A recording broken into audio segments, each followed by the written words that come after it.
Oh, the iPhone is $10 more than the last one. My shower is a little bit colder than it was yesterday. These are examples of first world problems. Problems that don't really matter all that much, but it's what we can complain about because we're so advanced as a species that, I mean, what else are we gonna complain about? We don't have to complain about getting food. You just go to the shop, you idiot. We don't have to complain about most diseases that we had to deal with in the past. We got vaccines now. That's nice, isn't it? So what do we got to complain about now? Just the little itty bitty things, but what would some first world problems be in the Pokemon universe? Once you're in a universe with creatures that can float with your mind, with creatures that can breathe fire, with creatures that can create life and take away life so easily. What are the little itty bitty things that just get in the way of your daily routines? Well, let's find out. There's a Reddit post here from about a year ago that we can look at, and people started yelling at me saying, "Oh, you're stealing content by reacting to other people's videos," and you know what? Maybe you're right. So now we're gonna steal content by reacting to other people's text posts too, and it's going to be brilliant. But if you'd like to see more of these, hit that like button. That'd be absolutely amazing. Also, I stream on Twitch every single day, 11 a.m. EST. I literally stream on Twitch every single day. All right, here we go. First world problems in the Pokemon universe. Soft drinks are far more efficient than official Pokemon medicine, but buying them is so tedious that it's hardly worth it. And that applies to the Moo Milks as well. So hey, that's actually true. What is going on with that? It's like, hey, you want to buy this potion? Yeah, I'll buy this potion. You know, it's medicine. That should help me out, right? So yeah, it's not as effective as literally drinking some water. Normal H2O that you get from a tap is more effective at healing than a potion created by a medicinal company. How could you be so incompetent? Pretty rich coming from you. Like, what is going on with that? Don't remember if it was Diamond, Pearl, or Platinum, but it was one of them. You could buy 10 Moo Milks at once for like nothing and it healed 100. That is the strat. That is the strat for 4th generation. I don't know if you guys knew this. When you get to the Solaceon town, you go up, you cycle upwards, go to the Moo Milk Cafe, grab yourself some delicious milk. Oh my goodness, this video is not sponsored by Cravendale. I just have this milk on hand. You crack that bad boy open and slurp it down. They're getting so much more healing potential. But seriously, how do you create medicine that's less effective than just drinking water? No idea. Also, what is with the situation with the soda pops? It's like, hey, you want a 6-pack of Coke? Hope you got another 20 minutes to spare. Oh, my Fitbit's not on. My watch isn't on. Oh, I couldn't flex the Fitbit, damn it. Sorry, buddy. You want a 12-pack? Oh man, that's gonna take you all day, friend. What else we got here? Professor Oak wants me to catch every Pokemon in the world, but he only gave me he gave me the only Squirtle in existence to his grandson, and is keeping the only Bulbasaur in existence on his desk. He's like, oh yes, you need to go out and find all of the Pokemon. You gotta catch them all. That's what I always say. And like, all right, Oak, let me go ahead and try that. Can I just go ahead and register that Squirtle and that Bulbasaur you got before I go? It's like, no. You can't. Like, Professor Oak, they're not in the Pokedex.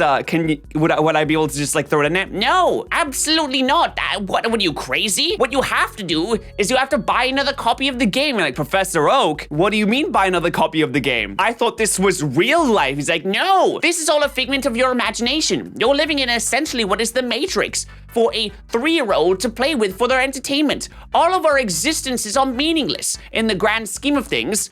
Also, here's some Pokeballs. Have fun. I was like, okay, Oak, thank you very much. He's challenging you to dabble in interdimensional travel. Oh, yes, boys. Oh, yes. I super zoomed in there. Oh, Jesus Christ, I super zoomed in there. I have to wait and listen to this nurse for like 12 seconds in order to receive free and amazing healthcare for all of my pets. Yeah, but hold on.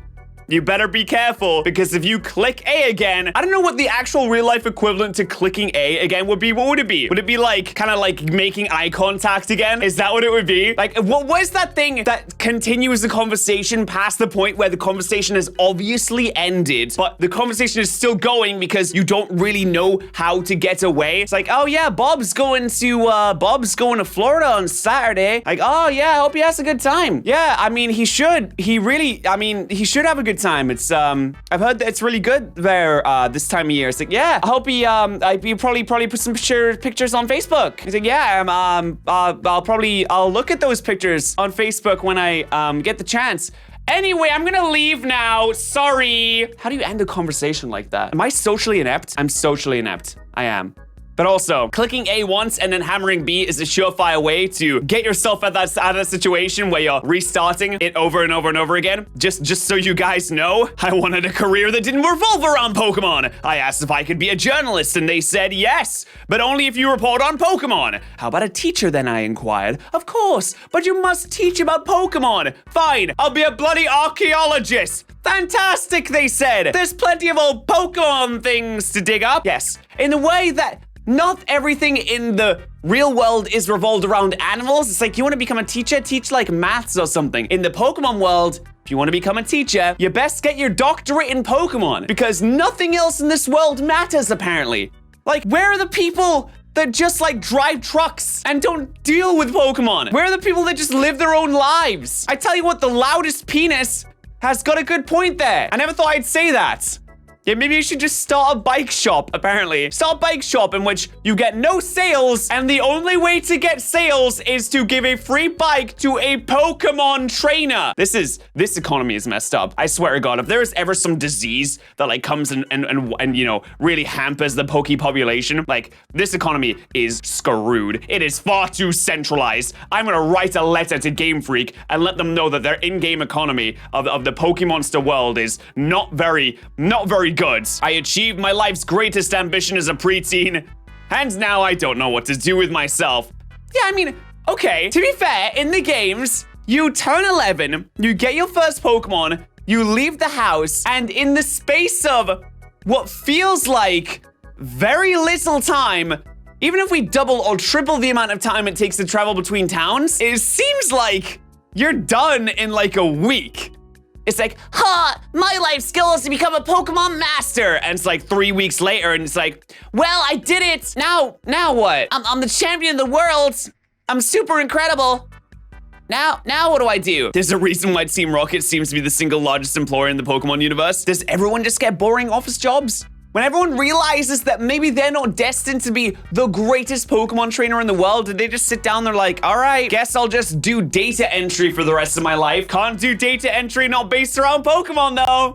It's gotta be based around Pokemon. Sorry, buddy, the only data entry jobs we have here is how many times did Tail Whip get used in that last gym battle so we can upload it to our website that keeps track of all the stuff that nobody cares about. Thanks to Pokoogle. Pokoogle? That's the name of the Google in the Poke universe. Pokoogle. Stupid professor will only let me take one of his 3 super rare Pokemon. Dumb professor! I wish I had more free things. Like, when you really think about it, there are so many free things in the Pokemon universe. I don't know if that's just because you're a child and like children get more free things. Like, back when I was a kid, I didn't, you know, have to pay for my dentistry. Now, when I go for a checkup, I just have to pay a little bit of money. Is that how it is? There's a slow creep into paying for more and more things. Like, if I was 25 starting my journey, would I have to pay like a subscription fee or something like that? If you start really late on your Pokemon adventure, is it like dental care? Do you have to like start paying for it? Is Professor Oak going to be like, well, you can start your adventure and I can give you one of these Pokemon, but your Pokedex subscription is going to be